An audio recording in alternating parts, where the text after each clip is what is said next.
Hi, this is Vinayak Tiller. I hope you all doing good. Today, the talk is about state was a private institution within the feudalism, and so are political parties in the current capitalism. Now, while hearing this very first sentence that state was once upon a time a private institution within the feudalism, while hearing this sentence, it might not bother you much because today the world we are living is surrounded by private institutions, right? So you think that what our private institutions are doing fine, KFC is doing fine, so what is the big deal about it? But then if at all these private institutions are doing fine, they are doing fine because they are working under the purview of the state, which is a public institution. But imagine that the state itself, which is a sovereign institution, which means it is not answerable to anyone, that state is a private institution, then it's a completely different thing, right? There is no a governing authority to it. It can do anything. It is not answerable for anyone. And second thing, unlike KFC, state has to deliver justice. And imagine a private sovereign institution like state, delivering justice. There is no guarantee, right? So it highly depend upon the benevolence of the person who's sitting on the top of the state, to expect justice, and it can be nightmare, and it can be horror, and that's what feudalism is. Feudalism is horror. It is full of nightmares and horrors for the people on the ground, and there is no hope that they will get appropriate justice in this political setup. And to give you some more information about how state was private institution, I think I just want to discuss this pyramid. I think you're already familiar with this pyramid of feudalism, right? There is this monarch on the top, and there will be vassals, and there will be knights, and there will be feudal lords, and beneath all of them there will be serfs or the working class. And what does this pyramid communicates? This pyramid communicates the reciprocal relations between every two layers, right? And the top layer gives security to the bottom layer, and the bottom layer gives that manpower or money, whatever it is, to the top layer, and that's how they finance the state. See, in the feudalism, with these reciprocal relations, state has been financed on private capacities and private commitments between these people, and there is no within the feudalism, there is the reason why there is no formal justice is because everyone is not equal, because different people have different capacities and different statuses, and therefore you're not equal in that sense, so there is no guarantee that you will get justice. And second thing, it's not just about this see, even the positions of bureaucracy and judiciary were also put for sale in the feudalism, right? If you look at that French, old French societies, or other feudal societies of that time, these positions of bureaucracy and these positions of judiciary were put into sale, and people who have wealth were were buy these positions, and effectively hold them as properties, and also pass on to the next generations, and these offices are also referred as Vinla offices. So what I'm trying to say is that state being private institution, there will be no justice, there will be no mobility, there will be no nothing. And those were the dark times, okay. And from there, we somehow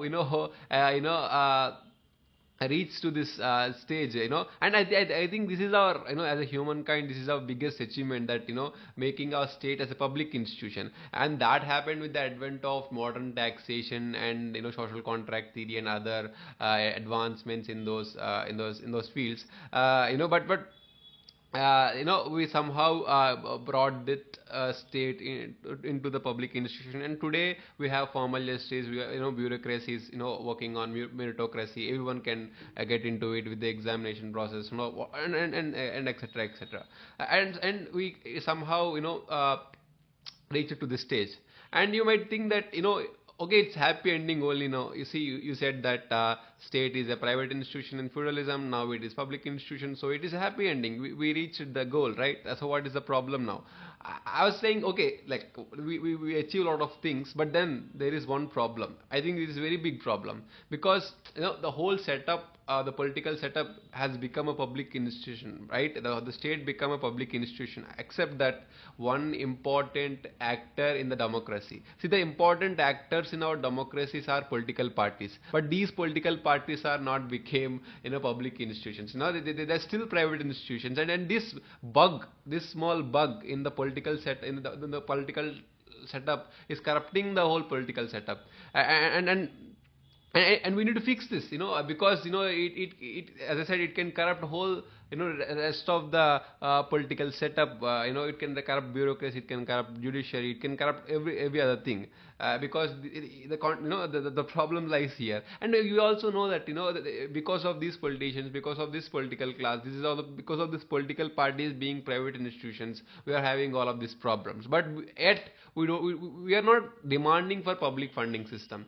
And the reason why I am giving this historical perspective, that state was once private institution, and now it was moving towards the public institution, is to say that what, we have to move towards that direction. We have to take that another step. That we have to demand for public funding system for the political parties in the politics, because what happens is, like, there is this stagnation point we are living in, because initially, if you look at that, the evolution of franchise, of the voting rights. Initially, the voting rights are not for everyone, right? It is only the voting rights are only confined for the selective few, the property owners and others. But then with the civil rights movements, the voting rights has expanded. Like today we achieved that, we achieved the universal adult franchise, which means everyone has everyone who was above 18 years have the vote, have the voting right. But that's where we stopped. That's where we thought, like, okay, we achieved this universal adult franchise, and we think that we are in democracy. But now, if the political parties are private institutions, what can you do with your vote? The political parties will corrupt, will get corrupted, because that is the nature of them. And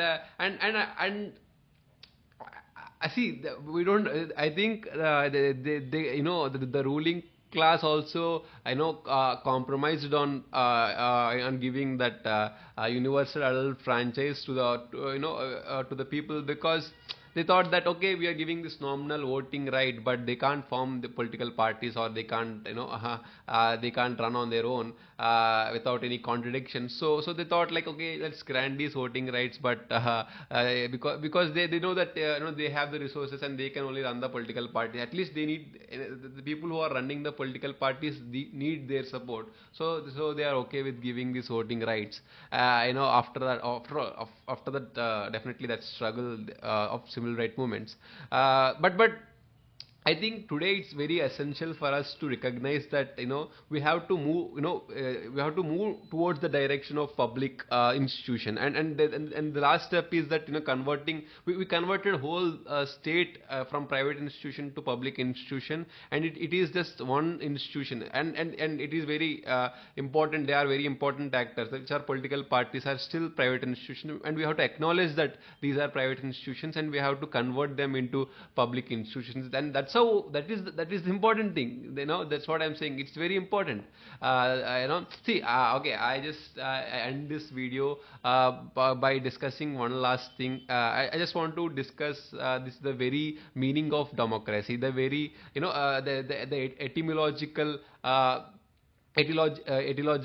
meaning of democracy, which is, what is it? The word demo means people or public, and cracy means rule. Okay, so the democracy means people rule or public rule, and the idea of public rule is only applicable within the public institutions. You can't apply this public rule in the private institutions, right? And that's why there is no internal democracy in the political parties, and there is this and that lack of internal democracy in the political parties is expanding, is corrupting the whole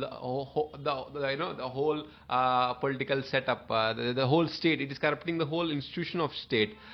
So yeah, that is the one thing we have to acknowledge, and we have to turn these political parties into public institutions. Therefore we can have that public rule, which means democracy, and otherwise there is no democracy. There will be no people's rule in the private institutions.